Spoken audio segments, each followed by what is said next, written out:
오늘 주시는 하나님 말씀 에레미야 27장 9절에서 10절입니다.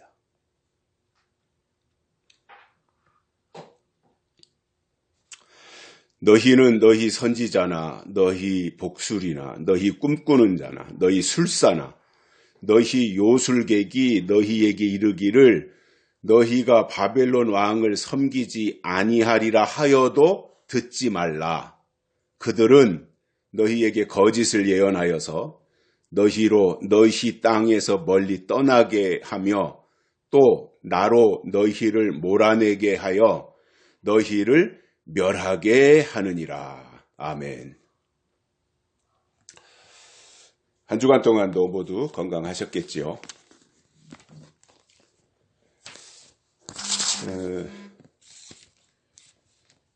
저희 아버지 어머니는 두 분 다 혈압약을 드셨고 중년 이후에는 살도 많이 찌셨었습니다. 아버지의 경우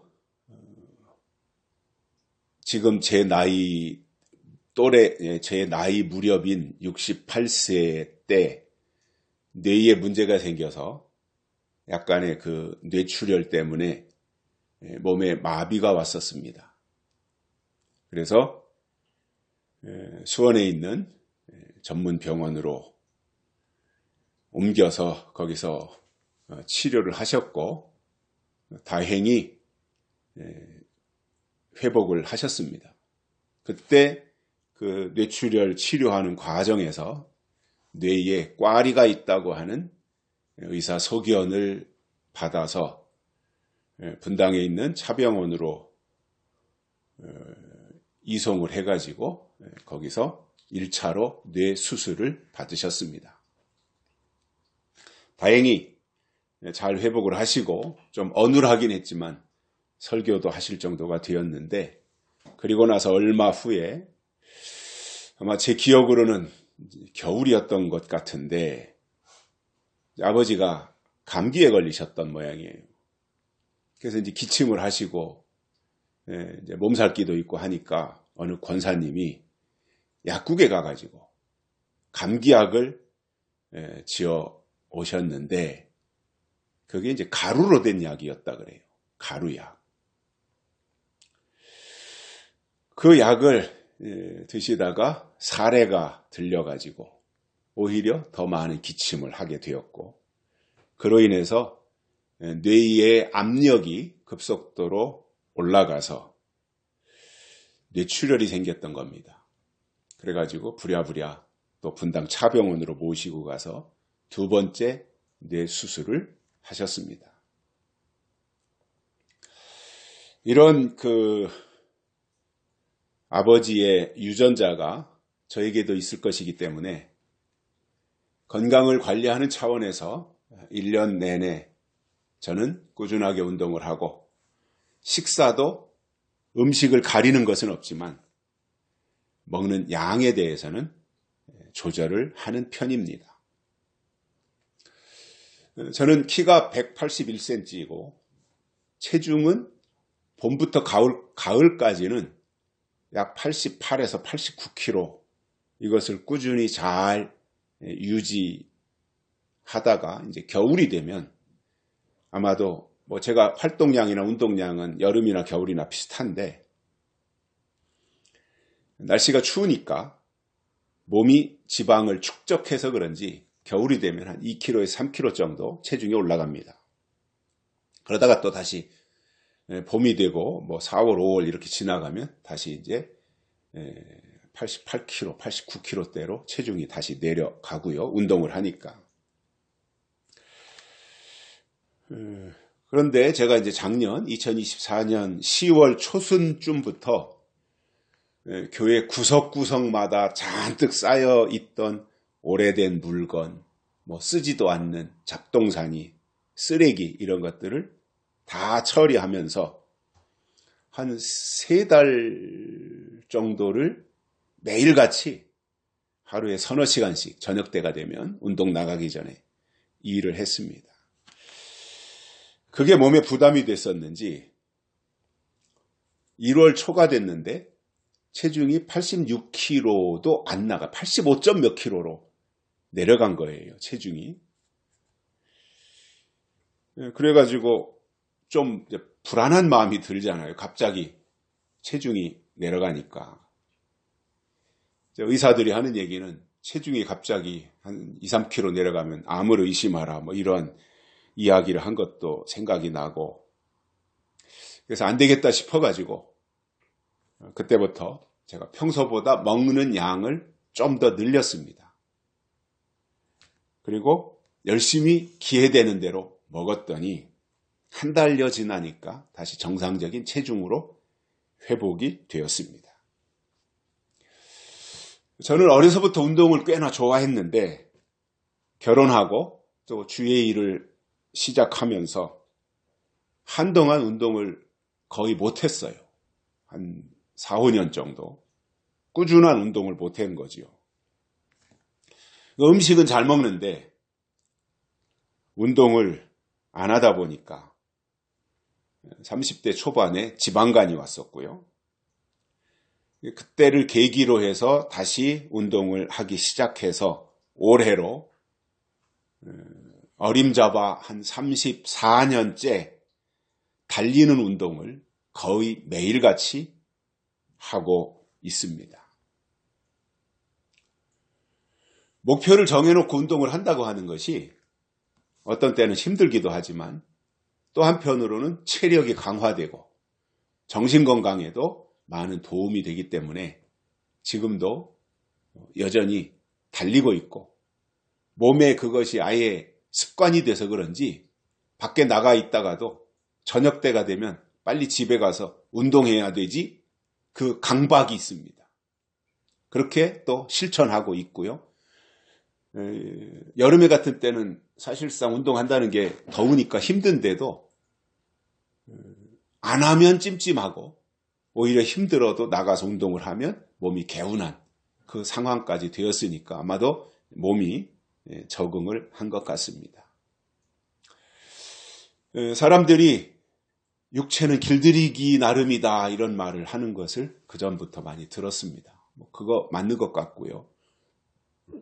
어떻게 습관을 가지느냐, 어떤 방향에서 몸을 길들이느냐에 따라서 사람의 몸은 전혀 다르게 바뀌는 것 같습니다. 오래전에 그 돌고래 쇼를 본 적이 있는데 참 신기했어요. 어떻게 그 조련사들이 돌고래를 그렇게 훈련을 시켰는지 하라는 대로 다 하잖아요. 말귀를 듣는 것도 아닌데 그것을 보면서 야, 돌고래도 저렇게 하는데 사람도 훈련하고 길들이면 못할 일이 없겠구나. 이제 그러한 생각을 하고 더 좋은 방향에서 좋은 모습으로 발전해야 되겠다고 하는 그러한 마음을 가지고 생활하고 있습니다. 우리 오늘 말씀을 들으시는 모든 분들도 이렇게 적당한 활동 또 적절한 운동은 여러 가지 건강에도 이롭고 도움이 되니까 그런 쪽에서 많이 움직이는 그러한 생활을 하시면 좋겠고요. 사람은 그렇다 그러잖아요.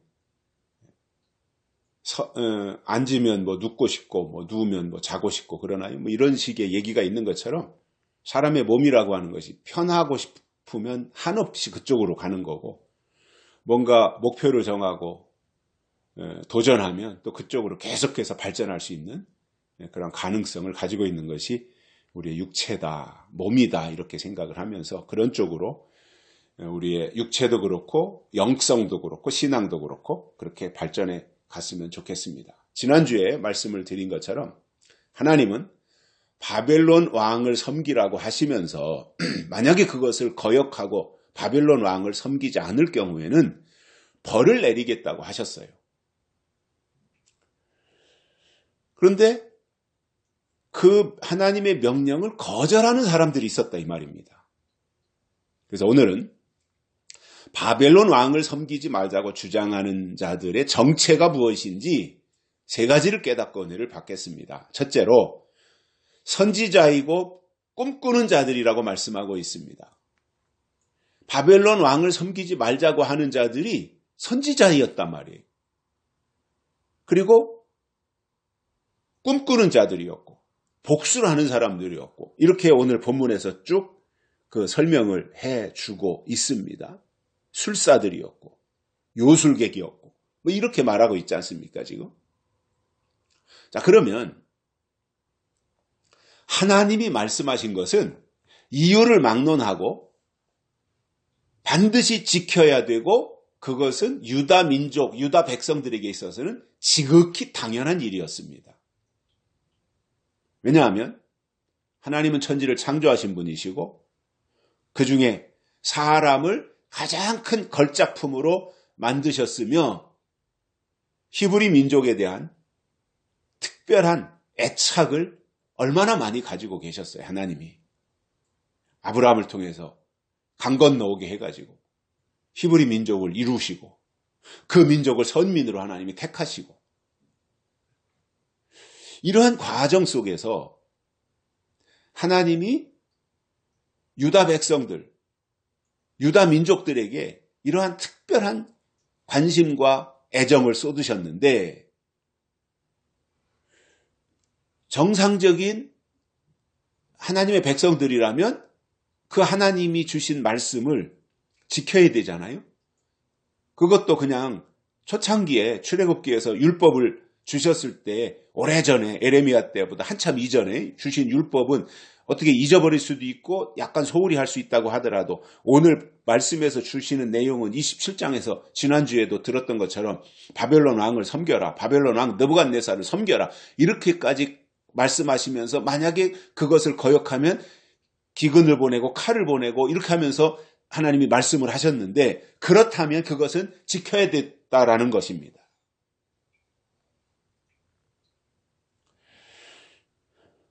그런데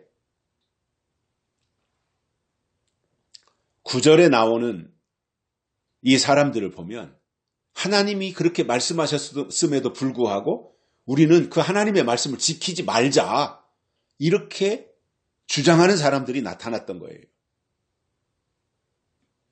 그러면 하나님의 말씀을 반대하는 말을 하는 이 사람들이 아무런 영향력이 없는 지나가는 사람들이 한 말이라면 그냥 귓전으로 듣고 소홀히 여겨도 됐을 겁니다. 별 볼 일 없는 사람들이 아무런 영향력이 없는 사람들이 존재감도 없는 사람들이 그냥 지나가는 말로 한마디 한 거라면 무시해도 되는 거지요. 그러나 지금 바벨론 왕을 섬기지 말자고 하는 이 말을 누가 한다 그랬어요? 선지자나 너희 복술이나 너희 꿈꾸는 자나 너희 술사나 너희 요술객이 나서서 바벨론 왕을 섬기지 아니하리라는 말을 하더라도 그 말을 듣지 말아라. 이렇게까지 지금 강도 높게 말씀하고 있는 거거든요. 자, 그러면 하나님의 말씀을 듣지 말자고 주장하는 이 사람들의 정체는 분명히 선지자이고 꿈꾸는 자들이었습니다. 그 사람들이 정상적이었다면 하나님이 말씀하신 것을 되새기며 그것을 지키려는 모습을 보였어야 되는데 오히려 지키지 말자고 앞장서서 선동한다 말입니다. 이런 사람들을 하나님이 보낸 선지자라고 말할 수 있겠습니까? 이런 사람들을 주의 종이라고 말할 수 있겠습니까? 하나님의 말씀을 듣지 않는다는 것은 하나님의 사람이 아니라는 말입니다. 예수님은 요한복음 5장에서 이런 설명을 하셨는데 내 말을 듣고 또 나 보내신 이를 믿는 자는 영생을 얻었고 심판에 이르지 아니하나니 사망에서 생명으로 옮겼느니라 이렇게 말씀하셨습니다. 내 말을 듣고 이게 첫 번째예요. 그 다음에 나 보내신 이를 믿는 자는 이렇게 설명하고 있어요. 듣는 게 우선이지 않습니까? 들어야 되지 않습니까? 그래야 무슨 상황 파악도 되고 들어야 뭐 지식도 생기고 들어야 내가 뭐 어느 방향으로 가야 되고 어떻게 믿어야 되고 이런 것들이 다 나오는 건데 듣지 않는다고 하는 것은 아는 게 없는 거죠. 지식 자체가 없는 거 아닙니까? 안 들으면.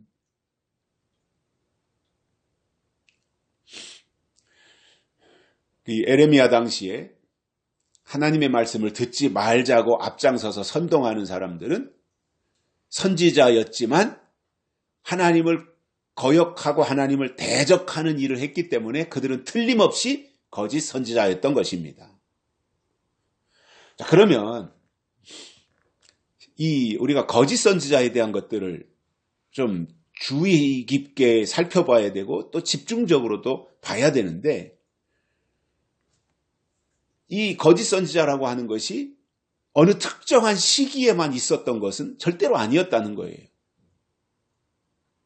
신명기에서도 보면 하나님이 거짓 선지자들에 대해서 말씀하신 것이 아주 집중적으로 나오고 있는데, 신명기 13장에 보면 계속해서 그 꿈꾸는 자 이런 사람들에 대해서 이야기하면서 거짓 선지자에 대한 말씀을 하시거든요. 이따가 예배 끝나고 나서 신명기 13장을 한번 각자가 읽어보시면 좋겠어요. 하나님이 모세를 통해서 출애굽한 이스라엘 백성들 또는 가나안 땅에 들어갔을 때 어떻게 거짓 선지자들을 대해야 되는가? 거짓 선지자를 허용하고 거짓 선지자를 수용해야 되는가? 아니면 거짓 선지자를 어떻게 해야 되는가? 그거에 대해서 신명기 13장에서는 너무나도 신랄하게 설명을 해주고 있잖아요. 심지어는 죽이라 그렇게까지 말씀했으니까요. 자, 그러면 요한계시록에 나오는 황충이는 음녀인데 그들이 나와서 하는 일은 복술, 점쟁이죠. 복술, 점쟁이. 복술로 만국을 미혹하는 일을 한다라고 계시록 18장 24절에서 설명하고 있습니다.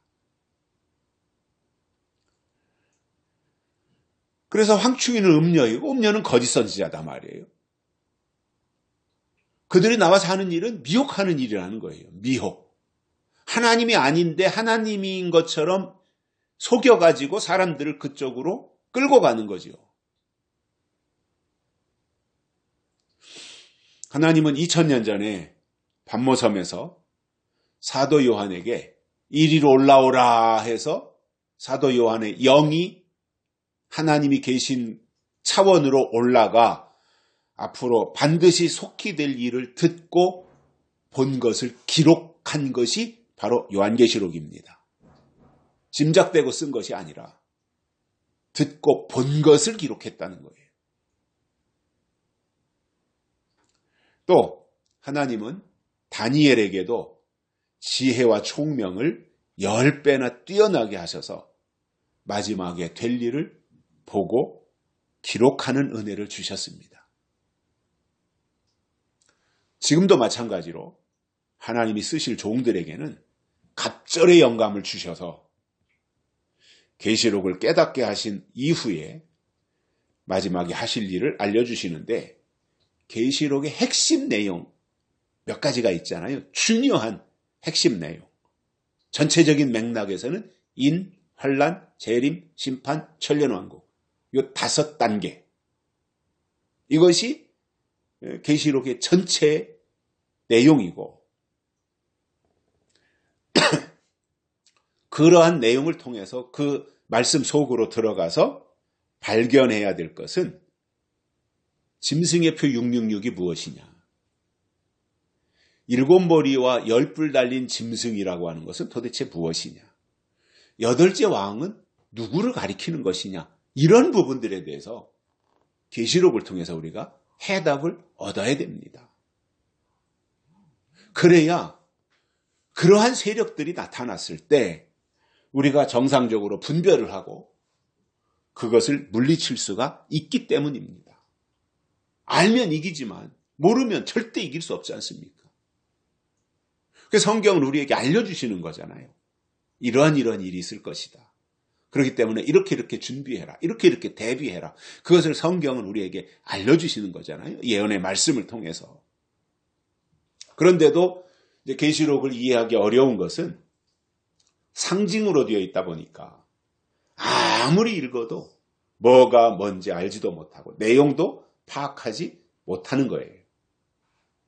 그러나 이 세상에서의 어떠한 학력은 좀 짧더라도 하나님의 지혜가 임하면 그 계시록의 상징 속에 담겨져 있는 하나님의 뜻을 발견하게 되고 하나님이 하실 일이 무엇인지 조목조목 알 수 있게 되는 것입니다. 성경은 과거에 하나님이 하신 일이 무엇인지 그것을 기록했을 뿐만 아니라 앞으로 하나님이 하실 일이 무엇인지까지 기록한 것이 성경인데 이미 하나님이 하신 일은 지나간 일이니까 과거이고 된 일에 속하는 것이고 앞으로 하나님이 하실 일은 다가올 일이기 때문에 그것은 예언이라고 부르는 거잖아요. 그러면 지금 시점에서 우리에게 더 중요한 게 뭐냐는 거예요. 과거에 하나님이 이런 일을 하셨다. 그게 중요할까요? 아니면 앞으로 머지않아 하나님이 이런 일을 하실 것이다. 이게 중요할까요? 물론 둘 다 중요해요. 역사가 없이 현재가 없고 현재가 없이 미래가 없는 거지 않습니까? 그래서 역사도 중요하고 예언도 중요하지만 두 가지만 놓고 어느 게 더 중요하냐라고 비중을 분석해보면 역사보다는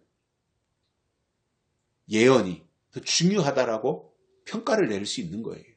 그렇다고 해서 역사가 중요하지 않다, 무시하지 않은 게 아닙니다. 기독교는 역사적인 종교잖아요.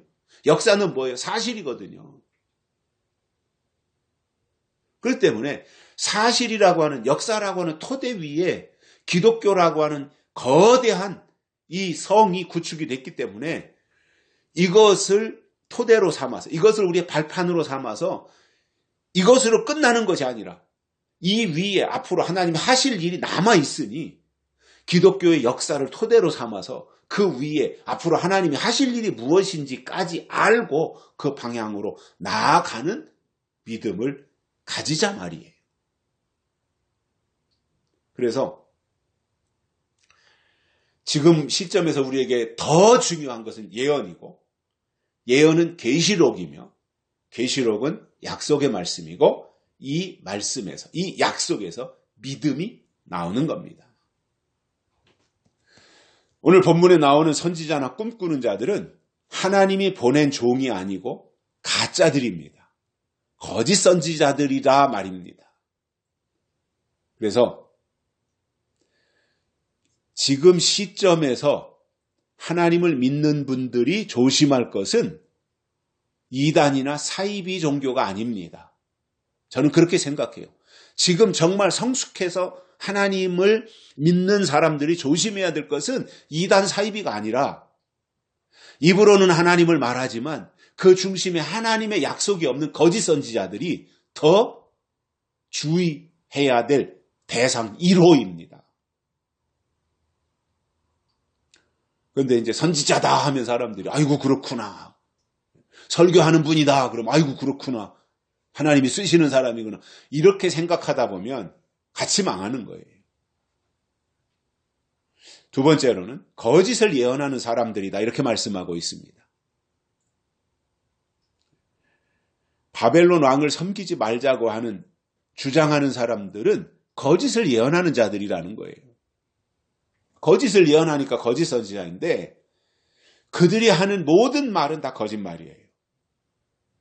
그러면 황충이는 교회를 장악해서 그 교회 안에서 활동하는 세력이 되는데 황충이가 나타나면 하는 거짓말이 있습니다.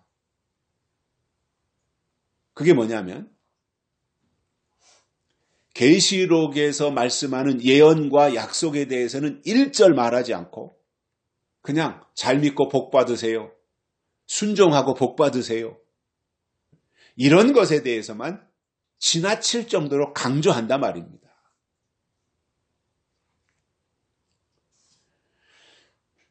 또 그 내용에 있어서도 될 일은 말하지 않고 된 일에 대해서만 말하고 있기 때문에 또 하나님이 하실 일이 무엇인지에 대해서는 입을 다물고 과거에 하나님이 이런 일을 하셨다라고 하는 부분만 나타내려고 한다는 말입니다. 이것이 거짓 선지자들의 거짓말이고 그것을 분석해서 분별해내는 것이 하나님의 사람들이 해야 할 일이며 살아있는 믿음인 것입니다. 제가 가끔씩 설명을 드리는데 목사와 주의 종은 분명히 다릅니다. 그런데 거짓 선지자들은 동일화시켜요. 목사와 주의 종을. 그래서 거짓 선지자들은 이렇게 말합니다. 목사는 다 주의 종이야 이렇게 말해요. 그러나 사실은 직분은 목사 직분을 가지고 있는데 전혀 하나님의 종이 아닌 사람들, 그 사람 속에 하나님의 뜻과 법이 없으면 그는 주의 종이 아닌 것이고요. 주의 종이 아닌 목사는 거짓 선지자 대열에 서는 거예요. 그래서 지금 시점에서 저는 하나님을 설교를 들으면서 신앙생활 하시는 분들의 입장에서 볼 때 어딘가에 소속이 되어서 설교를 들음으로 신앙생활 하시는 분들의 입장에서 볼 때 꼭 해야 될 것이 그겁니다. 내가 듣고 있는 이 설교 또는 나에게 설교하는 이 설교자가 하나님께 속한 종이냐 아니면 세상 또는 사단에게 속한 종이냐.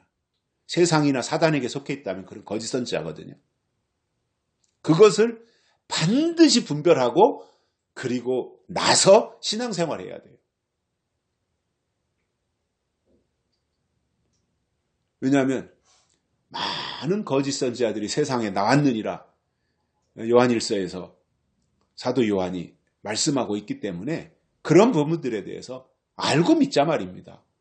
돌다리도 두드려 간다고 그러는데 그런 거 한번 한다고 해서 내 신앙에 뭐 크게 문제될 거 없잖아요. 성경을 기준으로 해서 지금 내가 몸담고 있는 내가 소속된 이 교회가 하나님께 속한 교회냐 아니면 음녀에게 속한 교회냐 이런 것들에 대해서 분별하고 분석하는 게 뭐가 잘못되는 거예요.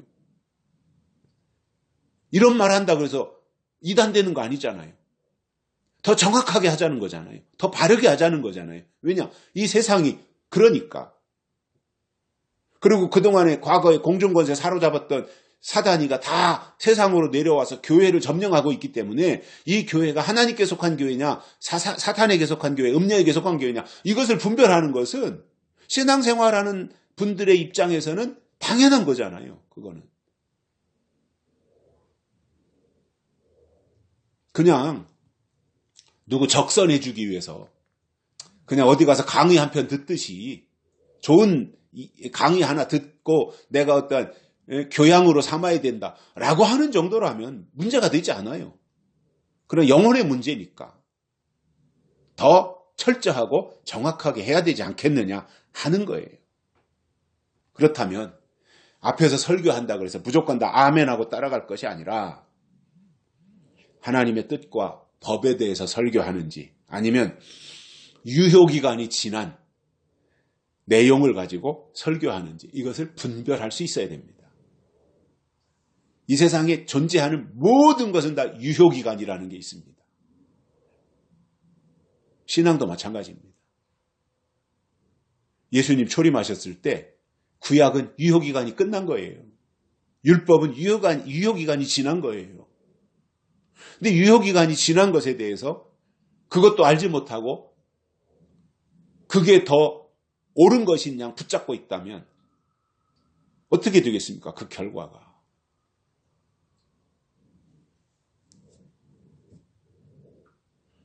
하나님은 영원하지만 하나님은 때를 따라 주시는 일용할 양식이 있기 때문에 그때그때 주시는 것을 통해서 양식을 삼아야지 유효기간이 지난 거 붙잡고 있다가 보면은 같이 망하는 거거든요. 바리새인들처럼.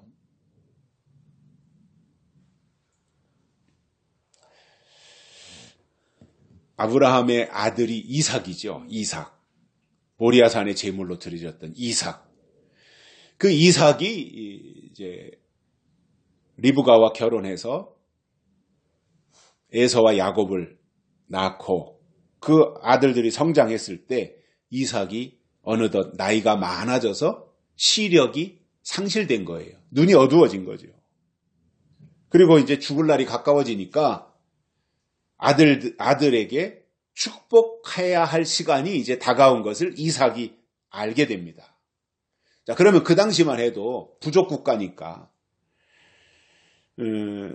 모든 축복은 다 장자에게로 가고,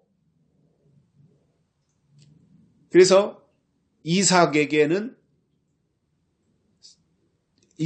장자는 쌍둥이 중에서 큰아들이 에서였기 때문에 당연히 아버지 이삭은 큰아들 장자 에서에게 축복하는 것이 당연한 것이었죠. 그때 당시에. 뭐 누구도 그거에 대해서는 문제 제기를 못하는 거죠.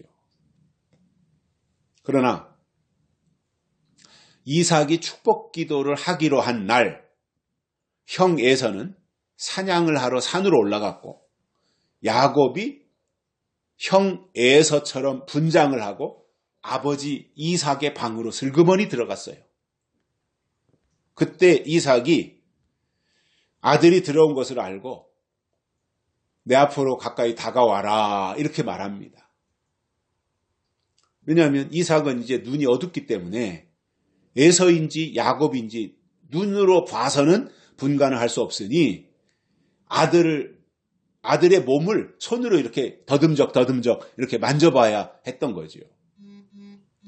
그런데 이제 그렇게 하려고 했던 이삭의 이유가 뭐냐면 에서는 몸에 털이 많았단 말이에요. 그렇기 때문에 이렇게 목이나 가슴이나 이런 데 이렇게 몇 군데 만져보면 이 털이 많이 있으니까 에서구나 이렇게 확인을 할 수 있었기 때문이에요. 근데 야곱이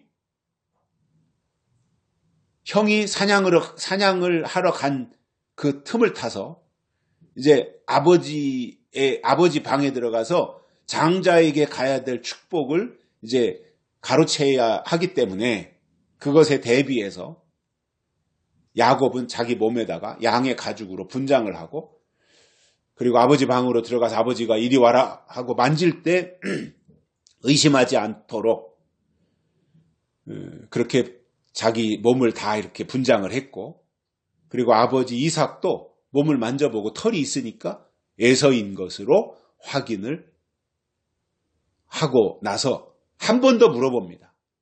내가 에서가 맞느냐? 이렇게 물어본 거예요. 아버지 이삭이.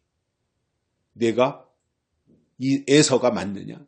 그때 야곱은 이렇게 대답합니다. 예, 아버지 제가 에서입니다. 그렇게 하지 않았겠어요? 그 자리까지 갔다고 할 때 그거 말 한마디 거짓말 못하겠습니까?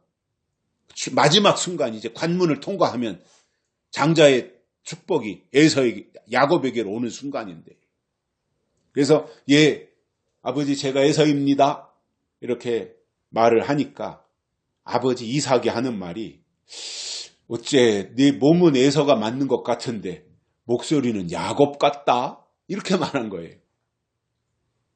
아버지 이삭이 귀는 아직 제대로 살아있으니까 귀로서는 분별을 제대로 한 거죠. 몸은 만져보니까 털이 있어서 에서 같은데 어떻게 목소리는 야곱 같으다 이렇게 말하니까 그 자리에 갔던 야곱은 그 순간에 얼마나 아찔했겠습니까? 이거 다 탈로 나는 거 아닌가 하고. 이게 무슨 말이냐 하면 몸은 분장할 수 있고 외모는 얼마든지 바꿀 수 있어요. 그러나 목소리는 숨기지 못한단 말입니다.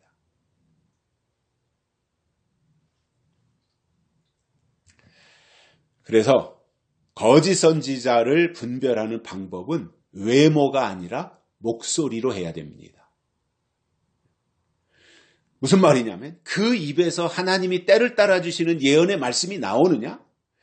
약속의 말씀이 하나님의 뜻으로 증거되고 있느냐? 그 입에서? 그것을 잘 들으면 그가 거짓 선지자인지 하나님의 종인지를 목소리, 그 설교의 내용을 통해서 알 수 있는 거예요. 절대 사람은요, 자기가 가지고 있는 이념과 가치를 속일 수 없는 거예요. 쉽게 말해서 내가 보수의 가치를 가지고 있는 사람이 좌파들의 사고방식을 가지고 말할 수 없고요. 좌파의 사고방식을 가진 사람이 우파의 어떠한 그 개념을 가지고 말할 수 없는 거예요. 좌파는 좌파 방향으로 가고 우파는 우파 방향으로 갈 수밖에 없어요. 왜냐? 이 뇌 구조가 사상이 그렇게 돼 있기 때문에 그렇습니다. 신앙도 똑같은 거예요. 결국은 신앙도 이념이고 사상이지 않습니까? 그러면 결국 그가 가지고 있는 이념과 사상은 그의 말을 통해서 표현되는 거예요.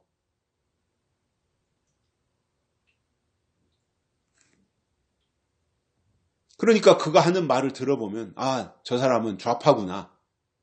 친좌파구나. 저건 아주 친좌파. 저건 이 주사파 종북이고 친중이고 이렇게 생각이 들 수밖에 없는 거예요. 들어보면 그게 나와요. 북한을 옹호한다든지 중국을 감싼다든지 이재명을 높여 칭송한다든지 뭐 이런 식으로 나타나게 돼 있어요. 그래서 제가 그 전에 박근혜 대통령 탄핵 당시에 제가 생각했던 것이 있어요. 박근혜를 잘못한 사람, 박근혜가 진짜 그때 가짜 뉴스들이 얼마나 많이 범람했습니까? 뭐 청와대에서 구슬했니, 뭐 박근혜 대통령이 어쨌니, 뭐 최진실이 어쨌니, 뭐 이런 얘기들이 많이 나돌았을 때 그 무렵에 사람들과 대화하면서 아유, 박근혜 대통령이 잘못한 것도 없는데 저렇게 좌파들의 선동 때문에 저렇게 희생당했어. 이렇게 말하면 그 사람은 우파예요. 근데 박근혜 대통령을 욕하고 그때 당시에 대통령이 됐던 문재인을 칭송하면 그 사람은 좌파였던 거잖아요. 그 사람 속에 들어있는 이념의 가치가 말로 다 나타나는 거예요. 신앙도 똑같아요. 그 사람이 어떤 신앙을 가지고 있느냐는 말을 통해서 다 나타나요. 특히 그것이 목사라고 할 때 설교를 통해서 다 나타나게 돼 있어요. 그것이. 재림신앙을 가지고 있는 목사냐? 그럼 재림신앙에 대해서 계시록을 근거로 설교하게 돼 있어요. 기복적인 신앙을 가지고 있는 목사다 그러면은 이 축복에 대해서, 땅의 축복에 대해서 지나칠 정도로 강조하면서 마치 목사가 세상에 살고 있는 사람들을 축복하는 사람인 것처럼 이렇게 방향으로 갈 수밖에 없는 거예요. 그렇기 때문에 말을 들어보면, 특히 신앙생활하는 분들은 교회에서 설교를 들어보면 그 설교를 통해서 다 나오게 돼 있어요. 그래서 영들이 하나님께 속하였나 시험하라. 요한 1서 4장에서 사도 요한이 말한 것을 보면 영들이 하나님께 속하였는지 시험하라. 어떻게 시험할 수 있겠어요? 설교를 시험하라는 거거든요. 설교를 들어보면 알 수 있다. 그 말입니다. 그래서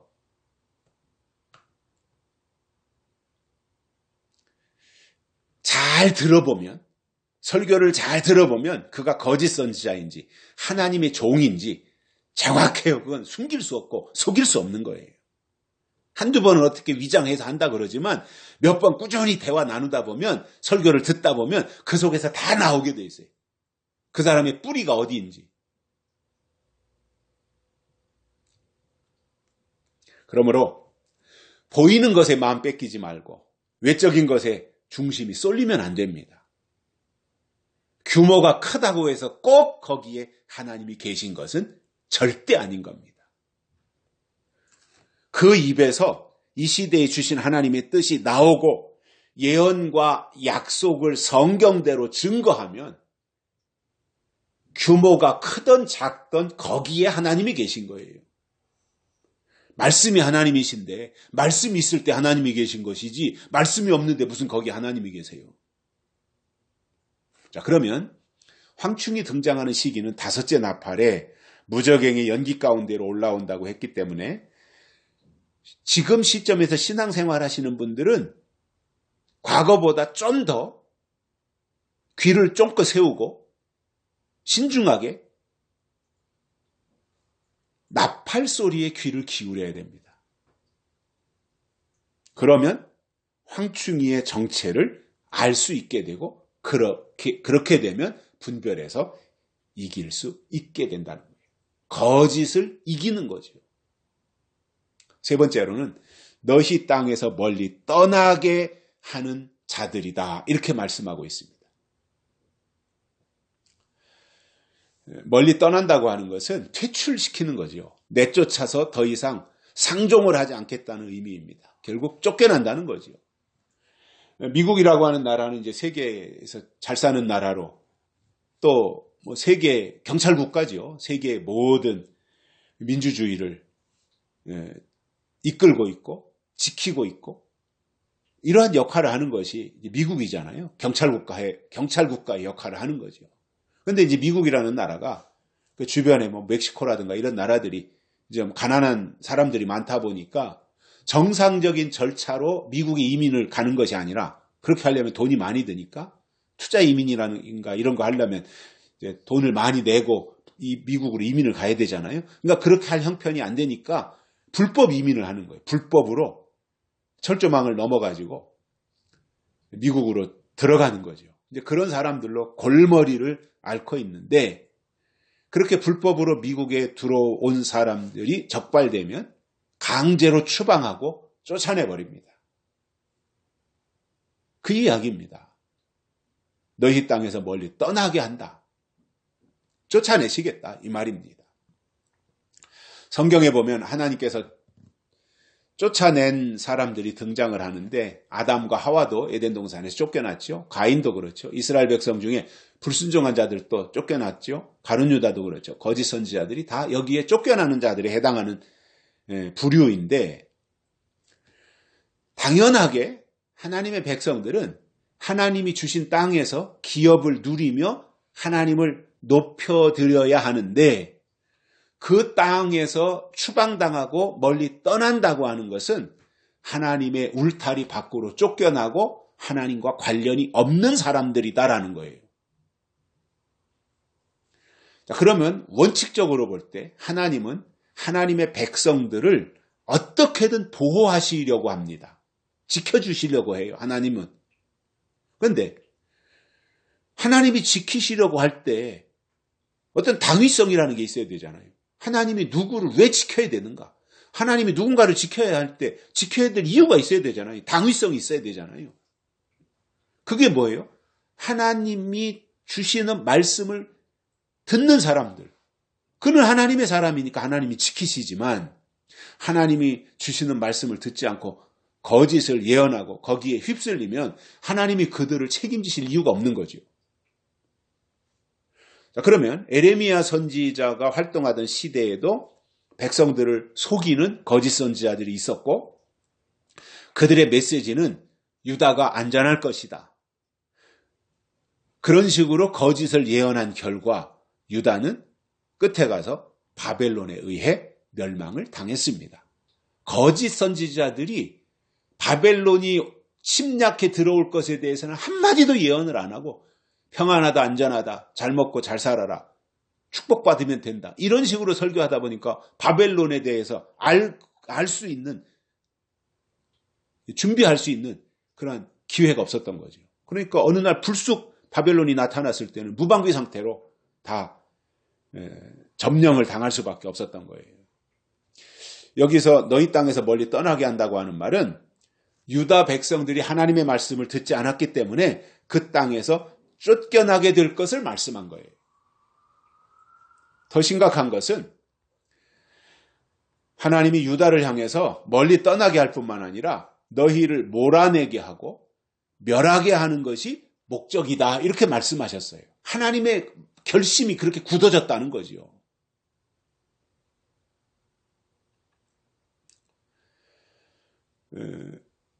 요즘 이제 너무 쉽게 다들 생각하다 보니까 하나님을 믿으면 무조건 다 부자 되고 잘 된다. 이렇게 이제 생각하고 신앙생활을 하는 분들이 많이 있는데 그것이 아니라 하나님이 때를 따라 내려주시는 말씀을 듣고 그 말씀의 인도함을 따르며 거짓을 물리치고 참과 진실을 추구하는 것이 하나님이 원하시는 신앙의 자세라는 말입니다. 이런 과정을 가다 보면 오히려 가난할 수 있고 근근히 어렵게 살 수도 있어요. 믿음으로 산다고 하는 것이 어떤 때는 죽이기로 작정한 자와 같은 극심한 고난과 고통 속에 들어갈 수도 있어요. 그러니까 보이는 것만 보면 안 된단 말이죠. 그래서 이런 것과는 상관이 없이 부하든지 빈하든지 비록 어려운 환경에 처한다고 할지라도 그런 것과는 상관이 없이 언제나 변함없이 하나님을 기대하고 약속을 의지하며 성경을 통해 주시는 하나님의 만나를 먹으면서 영에 속한 삶을 살아가는 것이 하나님의 사람들이 가져야 될 태도요, 자세라는 말입니다. 우리가 믿음을 말할 때 자꾸 이제 믿음을 세상에서의 복으로 연결을 하는데 사실상 믿음과 복은 전혀 다른 개념이잖아요. 그래서 성경이 말하는 믿음은 땅의 법이 아니라 하늘의 법이고 땅에서 살지만 하늘에 속한 사람으로 살아가는 것이 믿음이에요. 그 하나님은 지금도 이 시대에 내려주시는 말씀을 생명으로 받고 믿음으로 사는 사람들은 끝까지 보호하시지만 말씀을 저버리고 땅의 것을 위해 살면 하나님은 떠나게 하신다는 거예요. 그래서 정말로 능력 있는 설교라고 하는 것은 듣는 사람들에게 때를 알게 하고 시대를 분별하게 하며 하나님의 뜻을 깨닫도록 이끄는 설교가 능력 있는 설교라고 저는 생각을 합니다. 기도도 마찬가지입니다. 기도를 하는데 어떤 분이 기도를 하는데 목소리를 크게 해서 주여 주여 하고 악을 쓴다고 해서 그것이 힘 있는 기도가 아니라는 말이에요. 목청을 높여서 한다 그래서 그것이 능력 있는 기도가 아니라는 말이에요. 비록 골방에서 작은 소리로 침묵의 기도를 한다고 할지라도 하나님의 뜻과 법을 구하고 하나님의 지혜를 구하며 하나님의 사람으로 끝까지 살게 해달라는 기도가 하나님께 상달되고 그 기도가 정말로 힘 있는 기도, 능력 있는 기도가 된다는 말입니다. 물론 때와 장소에 따라서 달라질 수는 있죠. 산속에 들어가서 기도할 때는 고함도 칠 수 있죠. 악을 쓸 수도 있죠, 그건. 그러나 그렇게 했기 때문에 내가 힘이 있고 능력 있는 것이 아니라는 말이에요. 그건 그 상황에 따라서 그렇게 하는 거고. 또 내가 정말 월세방 쬐까나 방 하나 얻어가지고 내가 숨 쉬는 소리까지 옆방에 다 들리는 그 상황에서 내가 고래고래 소리 질러서 기도한다면 주변 사람들에게 피해를 주는 거 아니에요. 그건 능력이 아니라 민폐가 되는 거죠. 그러니까 그때그때 상황에 따라서 하는데 그 중심에 뭐가 있어야 되느냐?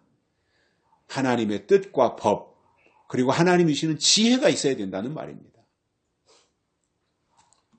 특히 목사가 설교할 때는 간증이나 예화나 기복 설교가 아니라 시대에 맞는 말씀, 예언과 약속의 말씀, 앞으로 나타날 대적의 정체에 대해서 조목조목 설명하고 그들의 정체를 폭로하는 말씀, 이것이 중심이 돼야 되는 겁니다. 예레미야 때 선지자들이 있었지만 한 일은 하나님의 명령을 어기고 바벨론 왕을 섬기지 말자고 주장하는 거짓 선지자들이었다라는 말이에요. 예레미야를 통해서는 그것을 설명해 주는 거예요. 결국 하나님의 뜻을 거역하는 것은 망하는 겁니다.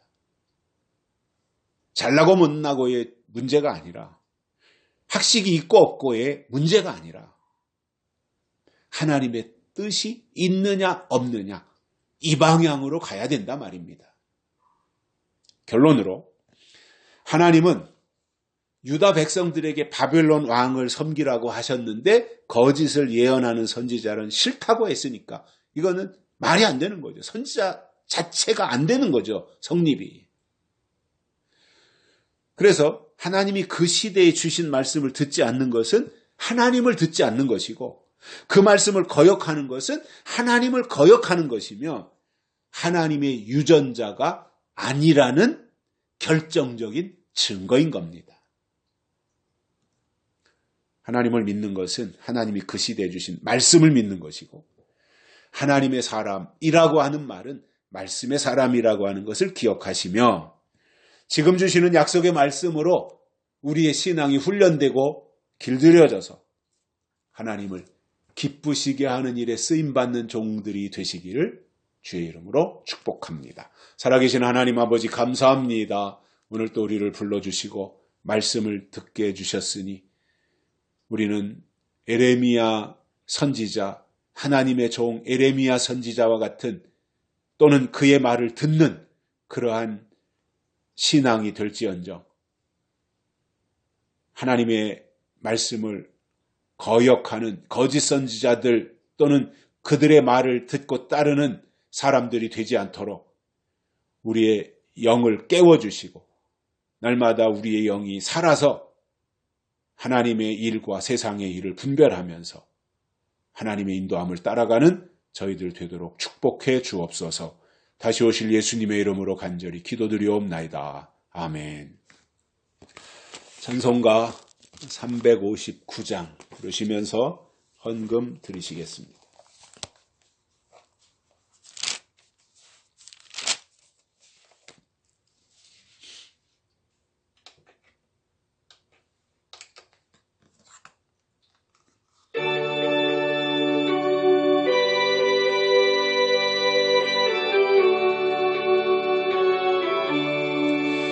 예수가 함께 계시니 시험이 오나 겁없네. 기쁨의 근원 되시는 예수를 위해 삽시다. 날마다 주를 섬기며 언제나 주를 기리고 그 사랑 안에 살면서 딴 길로 가지 맙시다. 이 세상 사는 동안에 주 이름 증거하